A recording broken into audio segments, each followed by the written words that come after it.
호돌이 썰툰.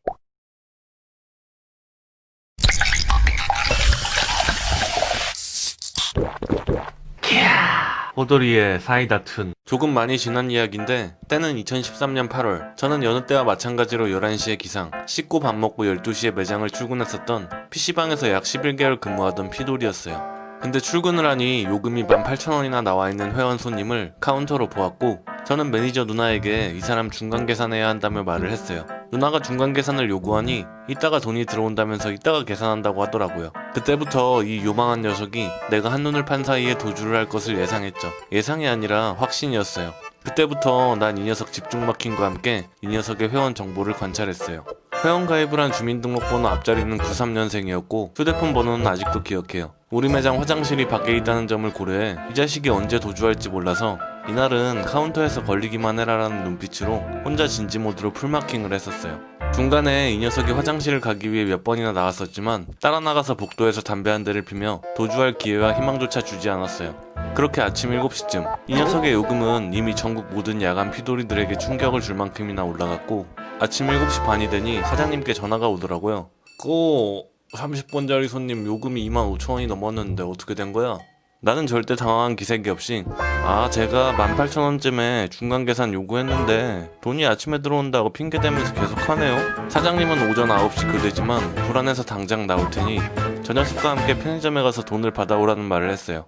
30분 후 사장님이 출근했고 사장님과 그 녀석은 얘기를 나눈 후 그 녀석은 저와 함께 편의점으로 향했죠. 그렇게 돈을 뽑고 어쩌다 보니 이야기하다가 카톡 친구도 등록하고 형 동생으로 지냈어요. 그리고 13년 12월 겨울 출근을 하고 나니 이 녀석이 PC방에 있었고 6월 이후 한 번도 안 오던 녀석이 12월에 일 쉬는 날이어서 놀러왔다고 하더라고요. 요금을 보니 12,000원대에 육박해 있었고 멍청한 저는 카톡 친추하고 동네 형 동생처럼 친하게 지내는데 설마 도망을 가겠어? 라고 방심을 하고 게임을 하며 놀고 있었죠. 새벽 6시쯤 이 녀석은 화장실을 가려고 나왔고 저는 설마 하는 생각으로 앉아서 게임만 했죠.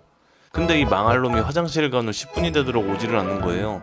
15분, 20분 점점 시간이 지날 때마다 저의 뇌는 도망갔다는 확신이 생기기 시작했고 화장실로 가보니까 아무도 없었어요. 카톡을 해도 답장이 없었고 나는 당했다는 배신감과 함께 멍청한 저의 행동에 화를 느꼈죠.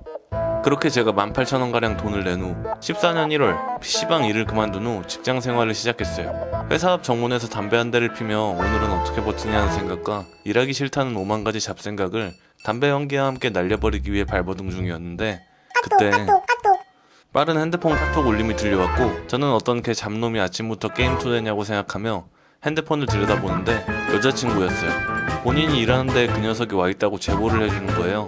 저는 확실하게 그 녀석이 맞는지 비슷한 녀석이 아닌지 다시 한번 확인을 부탁했고 여자친구는 3분 뒤 오빠 그 망할 새끼 맞아 라는 답변을 나에게 주며 확실함을 강조했죠. 그래서 회사도 안 가고 그곳으로 달려갔죠. 그 자식은 여자친구로 보이는 어떤 여자와 앉아서 카트라이더를 하고 있었고 저는 서서히 그 녀석에게 다가갔죠. 그 녀석에게 다가가서 손바닥으로 툭툭 치며 저기요 라고 하니까 뒤돌아보더라고요.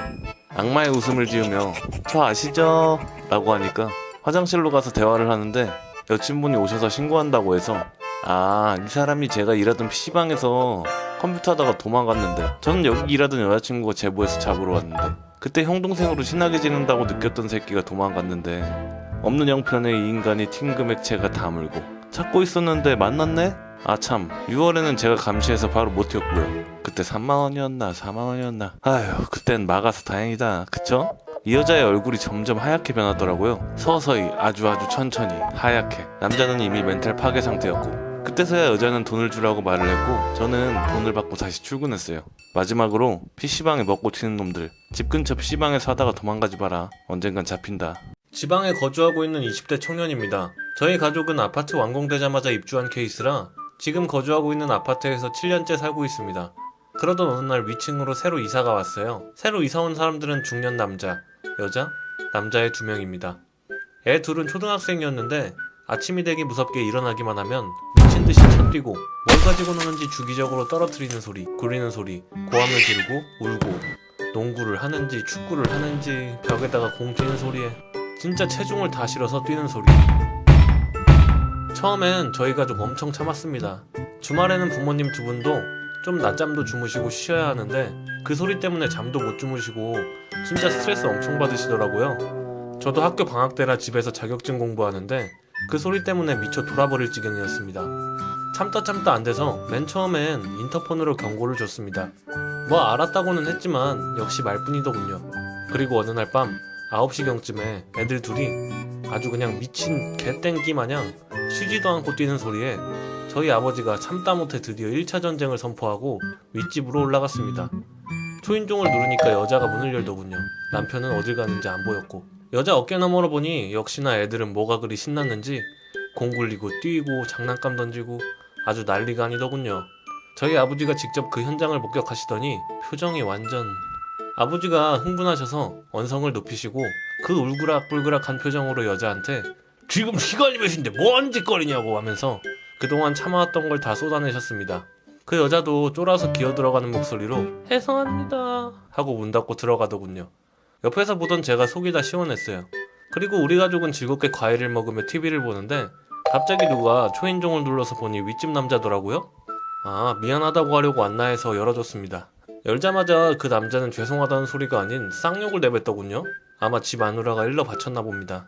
그날 그렇게 현관문 열고 1시간가량 소리 지르고 싸우고 난리도 아니었습니다.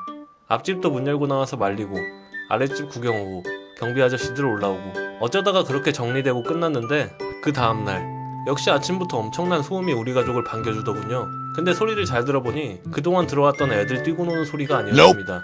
일부러 바닥을 발 뒤꿈치로 찍고 문 세게 꽝꽝 닫고 하는 소리가 나는데 이게 그렇게 일주일간 맨날 나더군요.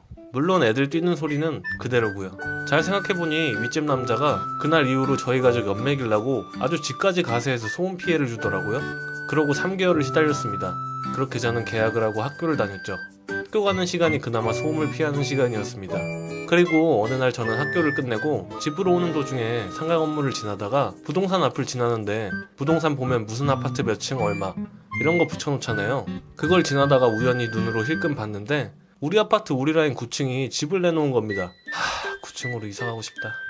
이 생각만 그냥 잠깐 하고 잊고 있다가 주말 저녁에 가족들과 앉아서 밥 먹는데 밥 먹으면서도 역시 애들 뛰고 난리 부르스를 치더군요. 아버지가 조용히 식사하시다가 그러시더군요. 다른데 집 알아본 데 있는데 그쪽으로 이사 가자고. 평수는 32평 똑같은 곳이라 이 집 내놓고 가자고 진지하게 말씀하시더군요. 윗집 때문에 이사 비용 들여가면 정든 집 떠나긴 싫었지만 그래도 계속 이렇게 살 바엔 가는 게 나을 거라 생각해서 전 찬성하고 동생과 어머니도 찬성하시더군요. 아버지는 어머니한테 다음 주 주말에 알아본대. 거기 집 한번 보러 가자고 하시고 그렇게 이야기가 끝나려나 하는 찰나에 전 저번에 본 부동산 딱지를 보고 그냥 장난삼아 아버지한테 말을 했습니다.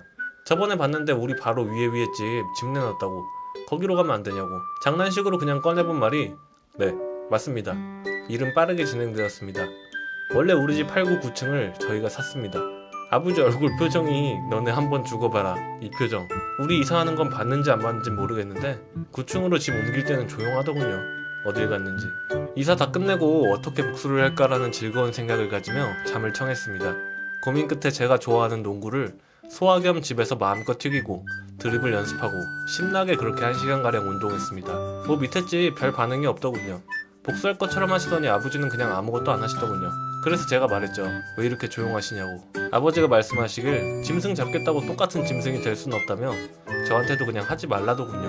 하지만 아버지, 전 그냥 짐승이 되렵니다. 그동안 받아온 그 정신적 피해는 말로 표현할 수가 없을 정도니.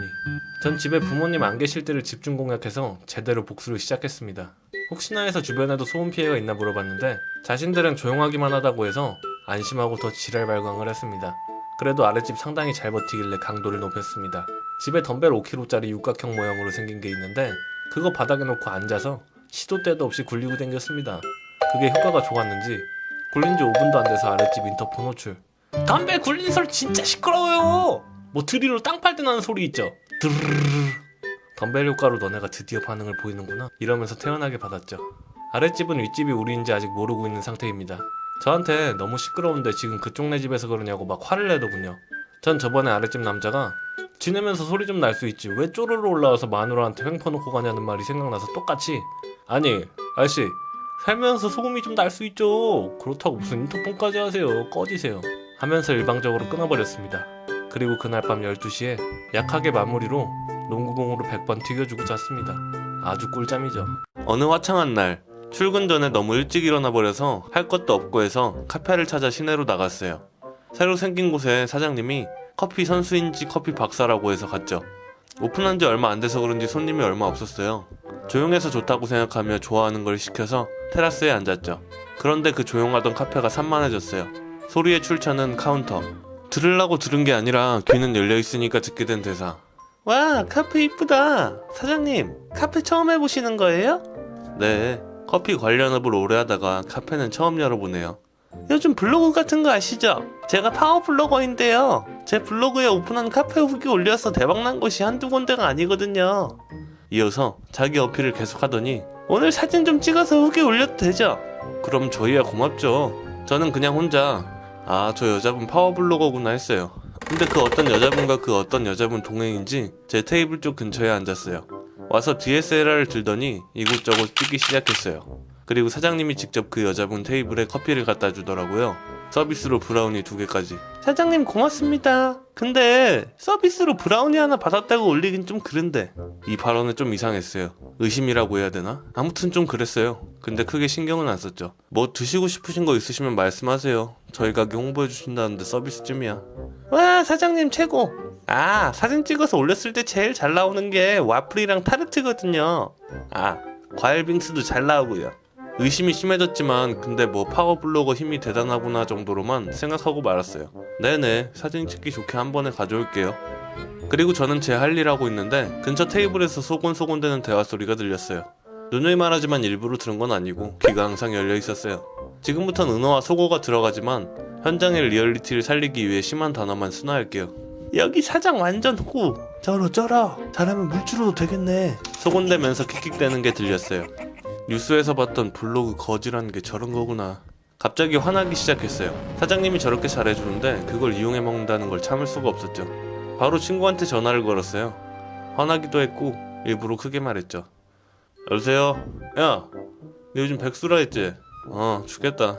복학 직전인데 돈 없어서 놀지도 못하고 맛있는 것도 못 사먹고 서럽다. 일자리 하나 줄까? 아니다, 일자리는 아니고 어디 가서 공짜로 음식 같은 거 얻어먹을 수 있고 그런 거다. 고걸이라고 하면 엉덩이 때린다. 그런 거 아니야. 그냥 집에 있는 카메라 들고 카페 같은 데 가서 파워블로거라고 홍보해준다고 서비스 얻어먹으면 돼. 이때 그 여자들이 저를 쳐다봤어요. 꺼져라, 공부할 거 다 끊는다. 구걸 같기도 한데 괜찮다. 파워블로거라 하면 다 되는 것 같다. 사장님한테 제 블로그에 올릴 거니까 서비스 잘해라 라는 식으로 말하면 다 되는 것 같더라. 뭔 소리 하냐? 아니, 그렇게 하면 안 된다. 바로 그렇게 하면 안 되고 사진 좀 찍는 신용하다 그래야 돼. 니도 지금 어디서 상황극 하고 있지? 맞다. 그니까 배고프면 사 먹지 말고 카메라 들고 카페 가라. 바쁘니까 빨리 연기 다 했으면 끊어라. 스타벅스 그런데 말고 개인이 하는 카페, 웬만하면 오픈한 지 얼마 안 된 그런 곳. 그래, 알겠다. 내일 보자. 제가 원래 전화 상황극을 자주 하긴 해요. 친구들도 그걸 듣고 좋아하죠. 아무튼 여자들이 날 째려보더라고요. 근데 자기들끼리 귓속말로 뭐라고 하는데 그것까진 안 들리고, 그래서 재미도 붙고 해서 친구한테 전화를 한 번 더 했어요. 또 왜? 중요한 거 말 안 했네. 근데 가서 네가 파워블로거가 아니라 거지란 거 절대 들키면 안 된다. 진짜 거지 같아 보일걸? 그래, 그거다. 그리고 블루베리 폰이랑 사과 노트북 같은 거 들고 가면 더 파워블로거 같을걸? 그리고서 말싸움 후 이기고 나갈 때 저 사람 파워블로거 아니라고 사장님한테 말해주고 나왔습니다. 통쾌하네요. 세상에는 수많은 개같은 조별과제 썰이 있지만 그 중에도 제일 개같은 팀원은 바로 그지같은 커플들인 걸 알아야 합니다. 제가 3학년 2학기의 일인데 어떤 커플 둘이 조별과제 하기 위해 친구랑 제가 있는 곳으로 다가왔어요. 저기요, 그 수업 시간에 맨 앞줄에 앉으시는 세 분 맞죠? 아니, 이 여자가 어떻게 알았지? 네, 맞는데요. 그럼 저희랑 같이 팀플 하실래요? 저희도 아직 팀을 못 구해서. 말하면서 친구들 얼굴을 봤는데 뭐 당장 급한데 어쩌겠냐 하는 표정. 조별과제 하는 걸 나중에 알아서 에이스고 뭐고 팀원들 구하지도 못한 상황이었어요. 네, 그렇게 해요. 그렇게. 이 슈밤, 지금 생각해도 빡도네요. 어쨌든 이 커플과 우리 3명 합쳐서 결국 5명의 한 조가 되었어요. 그때까지만 해도 왜 이 커플들이 아직도 품절이 안 되고 떨이로 남아있나를 심각하게 고민을 해봤어야 하는데, 팀이 짜여진 후에 그 자리에서 번호를 교환하고 방에 와서 조모임 날짜를 잡으려고 카톡방을 여는데 실수인가? 하고 다시 한번 초대했더니 또 빠르게 나랑 친구 셋 다 어이가 없어서 아무 말도 안 하고 있는데 여자가 아, 죄송해요. 제 남자친구가 단체 카톡방 열리는 걸 싫어해서. 제가 전달사항 전달할게요. 와, 패기부수. 이때부터 친구들과 나는 이 조모임이 5명이 아닌 3명의 조모임이 되겠구나 직감했습니다. 그리고 대망의 첫 조모임. 먼저 기다리고 있었는데 30분이 넘어도 안 와서 밖으로 나와서 담배 피는데 둘이 같이 붙어있는 꼴을 보고 오잉? 싶어서 곧 들어오겠거니 싶어서 다시 돌아갔는데 남자만 들어와서 하는 말이 아, 친구 집에 있다가 친구가 집 잠근다는데 기다리다가 늦었어요. 그 순간 거짓말을 한다는 것보다 아니 이 새끼는 겨우 떠올린 핑계가 이건가? 하는 생각이 들었어요. 여튼 가지가지 한다 하고 있는데 여자는 들어올 생각을 안 하는 거예요. 한 20분은 있다가 여자가 들어오는데 손에는 커피를 들고 들어오는 죄송해요. 줄이 길어서 2시 전에 주문했는데 너무 늦게 나왔어요. 열받았지만 아직 해야 될 조모임 횟수가 몇 번은 남았기에 참고 조모임을 시작했어요. 아이디어 회의 때문에 브레인스토밍 하려는데 놈이고 년이고 폰을 손에서 뗄 줄 모르네요. 한 20초에 한 번씩 폰 켜고 카톡 보내고 폰은 찡 회복 확인하고 댓글 달고 이 독새들아. 친구가 띠꺼운 표정으로 저기요 조모임 할 때는 폰 좀 안 보시면 안 돼요? 하니까 그때부터 폰을 안 잡더라고요. 는 개뿔. 보지 말라니까 한 5분을 못 견디고 또 직장에 마냥 폰을 껐다 켰다. 저기요 이거만 조금만 집중해 주시면 안 될까요? 하고 참다 못해 말하니까 남자친구가 죄송한데 제 여자친구도 중요한 이야기 하고 있을 수도 있잖아요. 좀만 배려해 주시면 안 돼요? 하고 띠꺼운 표정으로 말하는데 와... 그 순간 친구 둘이랑 저랑 눈을 마주치고는 서로의 생각을 눈빛만으로 읽었어요. 중요한 일 있으신 것 같은데 오늘 여기까지 하죠? 결국 약속 시간부터 1시간도 넘게 기다리다가 시작하고는 10분 만에 파토. 그 다음 조모임에는 시간을 맞춰와서 웬일인가 했는데 한 10분 좀 참여하는 척 하더니 산책 간다고 하고선 안 돌아오고 그러고 한 20분 있다가 단체 카톡에 여자가 남자친구가 집에 급 일이 생겨서 오늘 먼저 가봐야 될 것 같아요. 다음 조모임에서는 커피를 사오겠다고 짐을 싸들고 가더니 비슷한 패턴. 커피 사러 간다 하고는 딱 사라지자마자 우리 셋 다 어떻게 하면 쟤네들을 족칠 수 있을까 고민했죠. 이건 교수님한테 말해야 한다 하고 기여도를 0으로 때려버리자 하고 이야기가 나왔는데 이러려면 친구가 필요했죠. 그래서 다음 조모임 때 친구 하나가 mp3로 조모임 상황을 다 녹음하기로 계획을 짜서 녹음하고 스크린샷 찍어서 카톡 내용을 보관했어요. 드디어 마지막 조모임. 커플 둘이 발표한다고 해서 웬일? 하다가 승낙했어요. 우리는 PPT. 우리는 발표 당일날 칠통수에 오싹오싹해지면서 발표 날만을 기다렸죠. 창업 관련된 수업이었는데 친구들이랑 나랑 다 공돌이어서 기술 창업에 대한 내용으로 PT를 만들었죠. 기계공학으로 창업에 성공한 사례들로 PT가 구성되어 있는데 전공 지식도 없는 놈들이 알 리가 없었죠. 깔끔히 발표 10분을 관광 타고 마지막 PT 슬라이드를 보는데 오잉? 분명히 PT 제작에 우리 셋이 이름이 있고 발표에 커플들 이름이 있었는데 싹 다 커플들 이름으로 바뀌었죠. 딱 봐도 발표에서 답은 안 나오고 학점 때문에 똥줄은 타고 한 커플들이 내린 마지막 피책인 듯 했어요. 그때부터 제 친구가 교수님께 건의사항 말하고 모아놨던 증거자료 학교 PPT에 띄어서 녹음 파일까지 다 싹 공개했어요. 우리가 언제 파일을 보냈는지와 그들이 얼마나 참여를 땡땡같이 했는지. 우리는 따로 증거 파일을 정리해서 교수님 메일로 보내고 결국 학점은 승리의 A. 무려 친구 하나는 중간 버프로 A+. 그렇게 우리의 커플 역통수는 훈훈하게 마무리됐어요.